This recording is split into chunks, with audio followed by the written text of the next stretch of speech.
చాలా టైం ఉన్నాయి, ఇంకా పెద్ద పెద్ద విషయాలు చాలా ఉన్నాయి.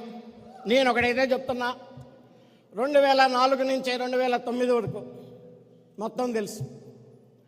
2019 నుంచి 24 వరకు నాకు తెలియని విషయాలు ఏమీ లేవు.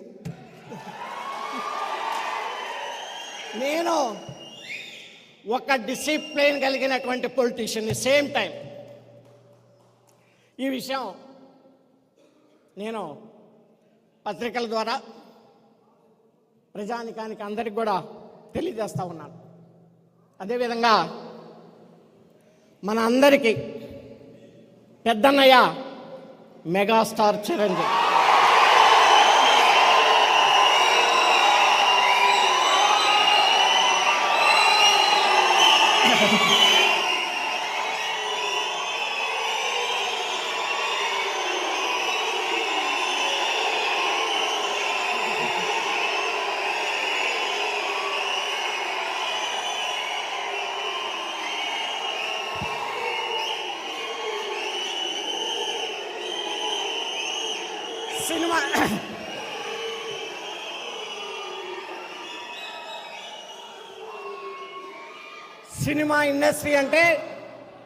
సినిమా ఇండస్ట్రీ అంటే ఎంత కాంపిటీషనో మీ అందరికీ తెలుసు.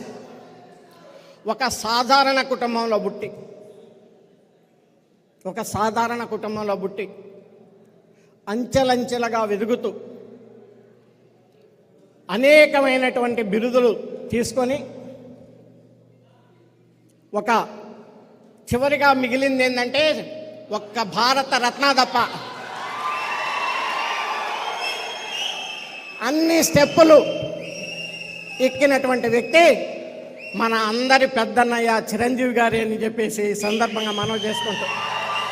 పద్మవిభూషణ్ మనందరికీ ఎంతో గర్వకారణం.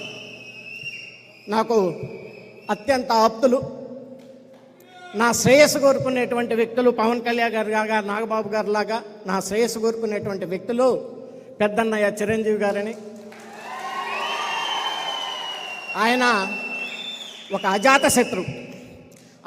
శత్రువు అంటే ఉదాహరణ మెగాస్టార్ చిరంజీవి గారు అని చెప్పి సందర్భంగా మీకు మనం చేస్తాం. సో అలాంటి కుటుంబంలో ఈరోజు నేను కూడా మీకు ఒక తమ్ముళ్ళలాగా జాయిన్ కావటం నాకు చాలా ఆనందంగా ఉందని చెప్పి తెలియజేస్తాను.